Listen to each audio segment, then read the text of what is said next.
All right, I think that we're live. If you can see us and hear us, please let us know by dropping something in the chat to let us know that we're visible and that you all are hearing us speak in this moment. All right. Well, as people are joining, welcome to another episode of We Ain't Dying for This, a Black woman's guide to liberation. And on this show, we feature Black women who have freed themselves from the expectations of others and are living life on their own terms. My name is Crystal Johnson. My pronouns are she and her, and I'm a retreat host and founder of Design Your Soft Life. And I help Black women who are saving the world to save themselves first. And when I say Black women who are saving the world, there are a lot of us doing a lot of different things, obviously. But my first love in terms of Black women who I support are Black women who are working in the DEI space, Black women who are doing social impact work, Black women who are community activists. And even if you're a Black woman who is breaking generational curses in your family, you're a Black woman that I'm speaking to and that I serve. So, in my work, I do host intimate luxury retreats for Black women, and they've been said to be reminiscent of Wakanda. And what I found is that when you are in a bubble of Black women, you are liberated in a way and freed in a way that's very different from when you're around everybody else. So when you're around just Black women who really get you, you're able to disarm yourself and really show up as you are.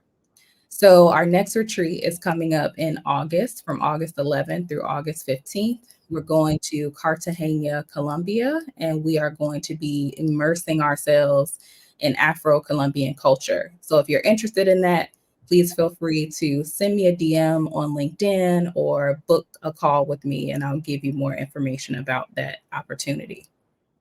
So, in terms of this live, I launched it because I feel like there's a lot of conversation going on right now about liberation.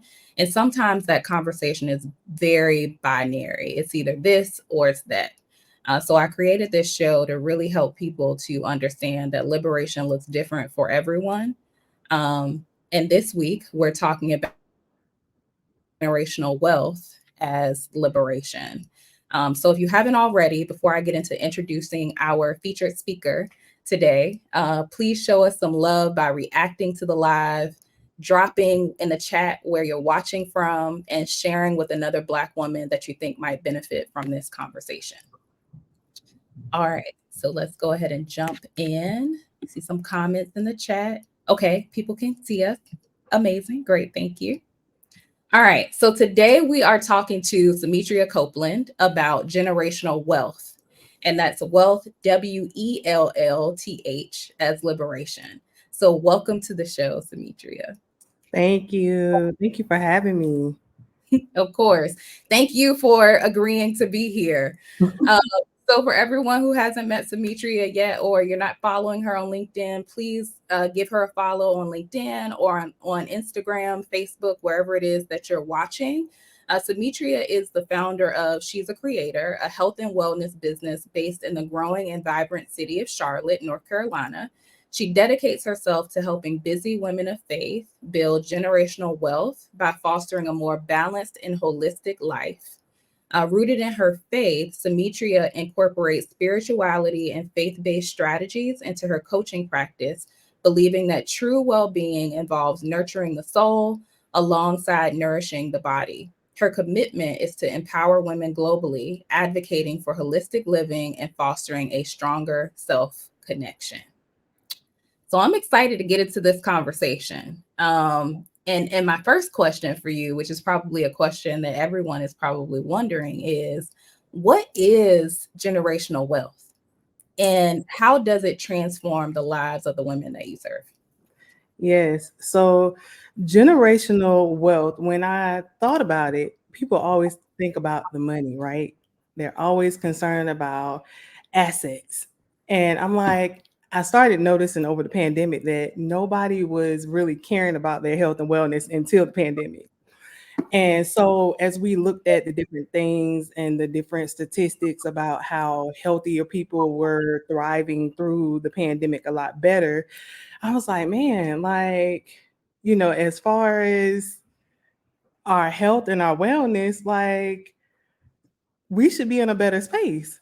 So, Mhm. generational wealth for me is, what are we passing down nutrition wise? What are we passing down mentally? What are we passing down spiritually? Because as a person who is in therapy myself now, I started realizing that there's a lot of unpacking that we have sometimes that we don't even realize. So, generational wealth is passing down something of value, which comes in holistically, mentally, spiritually, and physically, that my kids will sustain. My kids will sustain. They will have a healthy life, and not just in the space of finances.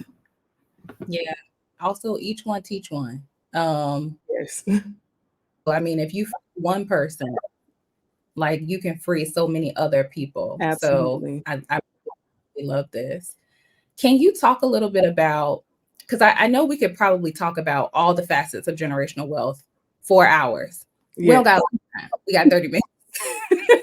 So what I want to hone in on specifically today is around the nutrition piece. And I personally grew up in the South, and I think you also grew up in the I South. did. Um, and one of the things I know for certain is that my mama never looked at a label. She had the recipes in her head, and she just was cooking to taste. And Yes. she was an amazing cook. She put her soul and her foot into everything that she cooked. So can you tell us a little bit more about growing up in the South and the role that nutrition plays in building generational wealth for your clients? Let's dive into the nutrition piece. Absolutely. And first of all, I could definitely resonate because my mom doesn't have a recipe written out anywhere. Neither did my grandmother. I still Mhm. today, even in my healthy space, cook to taste. I eyeball measure. But yeah, so thinking about my childhood, um, like you said, we didn't look at any labels. We pretty much ate what we want. The only time I think it was like really a no was like, hey, you're getting ready to eat dinner, Mhm. or it's time getting close to time for bed, so no, you can't have junk food then. But any other space, it's go for it. There are a lot of family gatherings, there's holidays, grandma's always cooking cakes. My grandmother was a baker. So, we ate what we wanted. We ate for comfort, we ate for love. And there was really no no's as to what you were eating, as long as it was a well-balanced meal. I can always say that my mother gave us well-balanced meals. She introduced us to being in the country. I was born and raised in a small, tiny little town called Tyner, North Carolina, close to Edenton and Elizabeth City. So we had crops around us, and we had plenty of vegetables. We had corn, string beans, sweet potatoes. Like, so we had our vegetables in there, but we were gonna have smothered pork chop and barbecue chicken and candy yams, all those good things. And I think now, as a 34-year-old woman, that once you cross over to 30, it's a whole different life. And I think as I've crossed over into that space, I'm starting to see some of those issues that have been passed down based on what I ate back then, the high blood pressure, the arthritis, different things like that. And so I'm just wondering, I've sat and wondered if I had eaten a little bit better, if I had if my parents watched labels like I watch labels now when I am feeding my niece, would I have bypassed some of these things? Not only that, how did the food impact us mentally?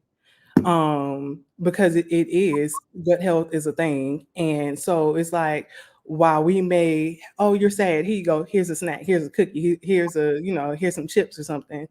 What if it had been, okay, let's talk about your feelings. Yeah. How are you feeling? What's going on with you? But that's not a space that I ever hold my parents or my grandparents too, because that's not something they had to really, we grew up in that world where it's, what happens here stays here. Mhm. So now seeing the benefits of food and how it can, help you think clearly, like how would I have performed in school?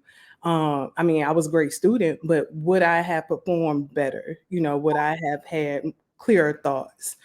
So it's absolutely an important space, especially now. Like I go pick up my niece some days and they're giving them their snack and they're giving these kids like goldfish on top of cookies on top of some sugary drink. Now you're coming home and you're all over the place and it's like, all right, if they're doing this when I pick them up at the end of the day, what are they giving them in school during the day? You know? So those are just some things that I've noticed compared to my childhood. Yeah, that it's interesting that you talk about how food can impact our mood. It impacts the ways that we interact, like our ability to think clearly.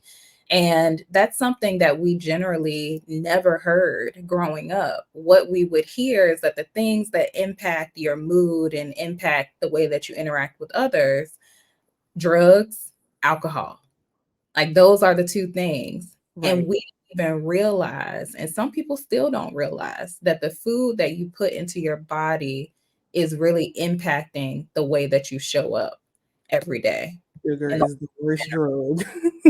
it's wild. It's wild. So I'm gonna share just like a really quick story, really quick, because you said something. Well, when we started talking about nutrition, I thought about like my own experiences. And last year, well, let's just say growing up, only time you went to the doctor is when you were sick. Like sick to the point where the ginger ale and the crackers could solve the Robitussin or whatever it is that your parents was given. We're gonna talk If, about if it.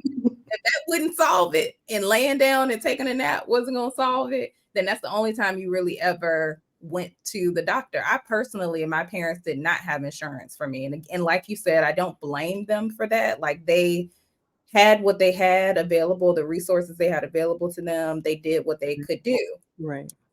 But recently, probably about a little over a year ago, I went in for a checkup and I had been eating ice a lot. And people will always say, well, if you eat ice, then your iron's low. And I was like, okay, well, I guess I got low iron, but I didn't really think about how is that really going to impact me in the long run. And Mhm. what I learned is that you can literally die from having low iron. And I had no idea. And mine was very low, like single digit hemoglobin, very low. And Yes. what I also learned about was vitamin D and how vitamin D deficiency, which is something that a lot of Black women have, in Yeah. addition to low iron, really shows up and manifests as depression. Like you're tired all the time, you're sleepy, you don't want Mhm. to be, you don't want to interact with others, you don't, maybe you don't want to leave the house, you don't want to get dressed. All of those things, those deficiencies are impacting the ways in which you show up. They're impacting your health. And again, they can kill you. And you wouldn't know that just from hearing people say, well, you got low iron, because they really don't go into detail about what does that actually mean.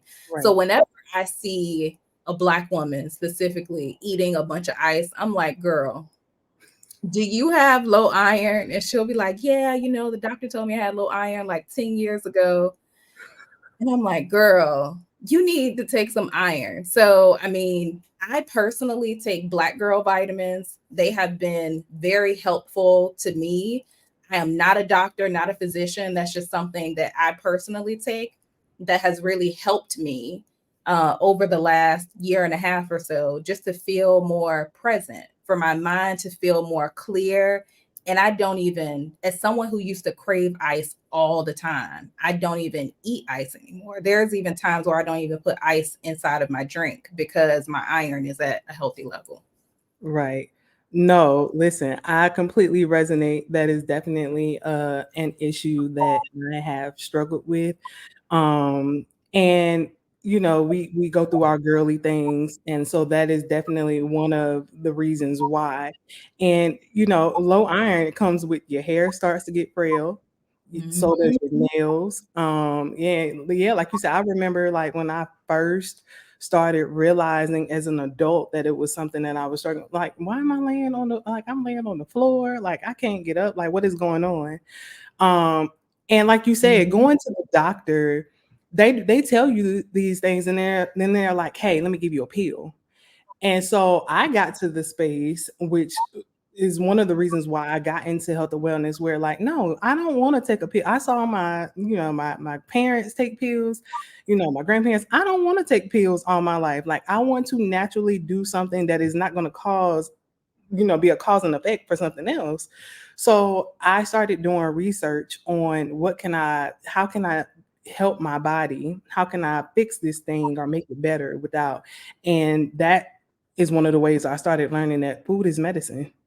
What you Mhm. put in your body will give you it will show up for you, just like putting gas in your tank. It's gonna make your car run.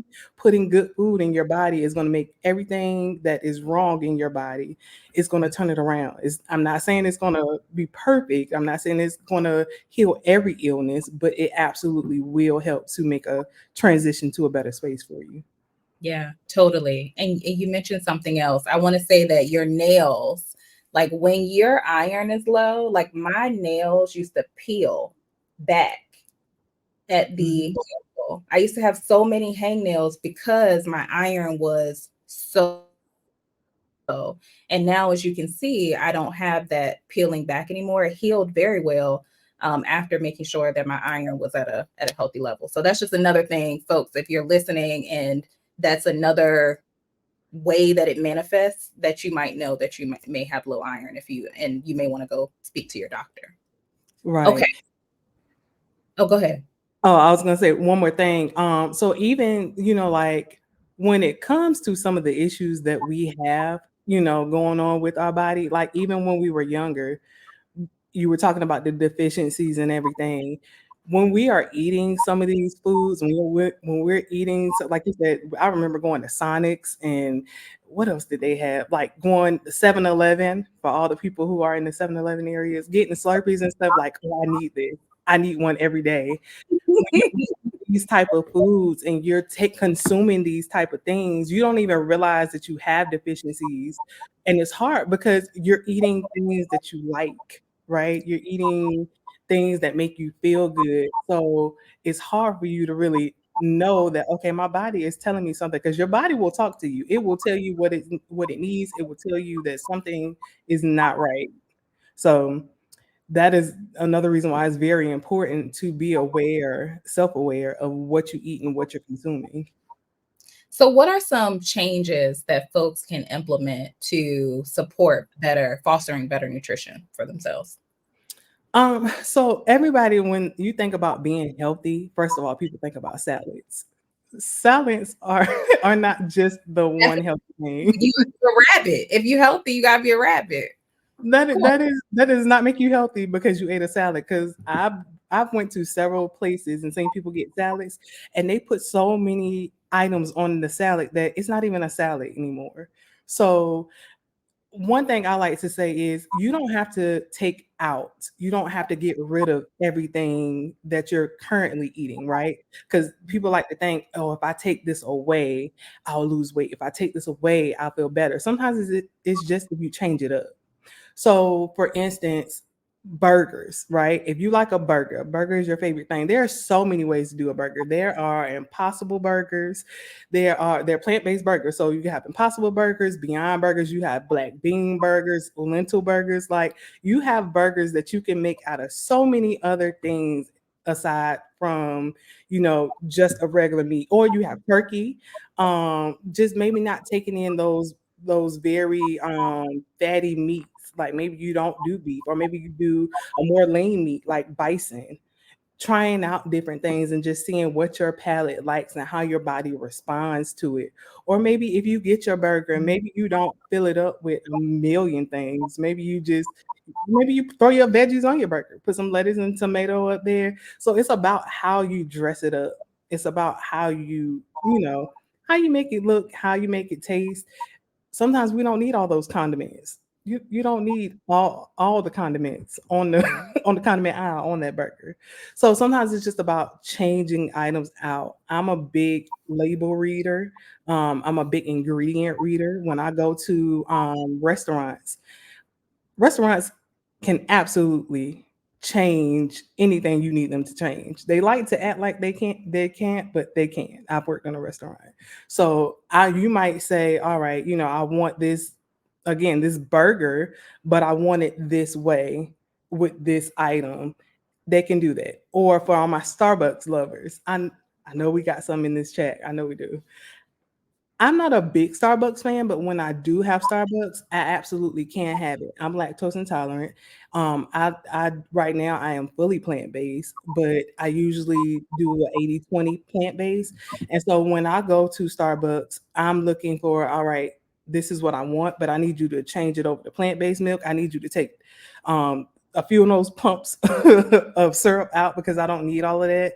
Or maybe I don't use sugar and maybe I use stevia or agave or honey or something like that. So it's just using a better ingredient. Not saying you can't have it. I'm just saying switch it up a little bit. Yeah, definitely. And I think when we talk about just going all in and just saying, well, you can't have this and you can't have that, we lose the ability to be more consistent. So, what role does consistency play in even making sure that we're supporting better nutrition? Consistency definitely plays a big role, and I am a testament of that. So a lot of people like to do like crash diets. They like to change things. Well, I'm just gonna take this sugar out for a month and see what it does. It takes 90 days to really start to see the benefits of a change. And that's no matter how you're doing it. That's whether it's nutrition or whether it's, working out or you're trying to create a new habit. Like it really takes some time. So um I say bring your question back one more time. What role does consistency play? Consistency, Why yes. it's important? Yeah. So I say you have to give things a little bit of time to actually change. For me, even with this life that I'm doing as far as eating plant-based, when I started having some of those illnesses and I'm like, okay, I got to figure out how to do this. I got to figure out how to make me better. I was doing a whole bunch of different things. Like this month Mhm. I'm doing this week I'm doing this. My family would be like, so what are you eating today? What are we doing this week? And so I had to stop and I was like, you know what? How about this? How about I try and see for 30 days how I feel when I change this item. So like I took out meat for a month. My skin, first of all, aside from feeling clear, and again, this is just my testament. I'm not telling everybody to go plant-based. I'm not telling everybody to cut out meat. But my testament is my skin looked amazing. I Mhm. felt so clear. I felt lighter. Um, I felt like, when usually they talk about the midday slump, I didn't have a midday slump. And so I'm like, okay, all right, I like how this feels. Let's go another month and see what changes with this next month. So like now I'm in my second month, almost through the end of my second month of being completely plant-based, completely vegan. My endurance is up. I've been doing a walking challenge with my church group, and literally I've walked every day for what's today, the 22nd. For 22 days, I walked almost 4 miles. So my endurance is higher. So I'm like, okay, what is it going to look like for me next month? So consistency plays a big role in actually seeing if things actually work for you. Because yeah, sometimes things don't work for you, but you have to give it a little bit of time to kind of see. Yeah, definitely. I myself have been a person who is doing a bunch of different things at a time, and it's like you don't even know what thing is actually helping you or if it's even helping you at all because you're trying to try all the things. Right. Blame social media for that because we see these things happen, Absolutely. everyone benefiting from different stuff, and we're like, "Oh, let me try this. Let me add this on. Let me do this. Let me do that." And it's just kind of like, girl, first of all, you're doing too much. And then second, you're not even being consistent for long enough to even know if it's actually working. Right. So I love the message of just making sure that um, you aren't taking everything away from yourself. How can you make Right. small changes in order to build generational wealth, especially from a nutritional perspective? How do you make small changes to actually get there? Right. Because essentially, when you become consistent for yourself, people will start seeing that. Like it took a while. Consistency is important in this space because it took a while for me to really get people on board with what the changes I was making for myself. Right.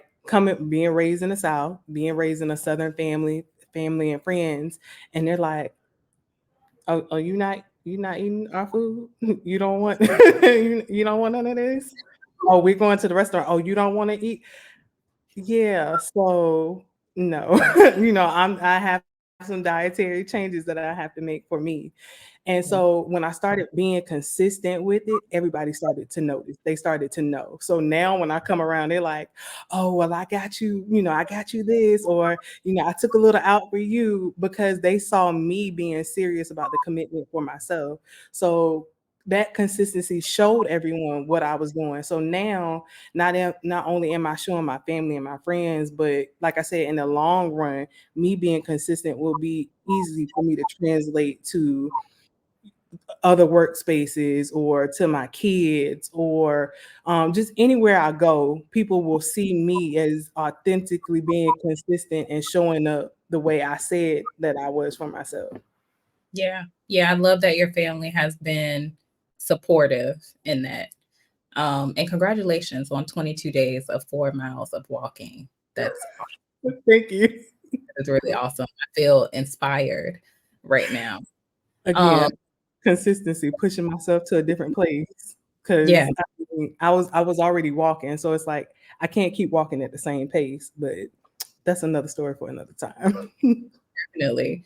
So today we talked about generational wealth, and we you have shared that it's about mind, body, and soul. We dove quite a bit into the nutrition pieces, so the body pieces specifically.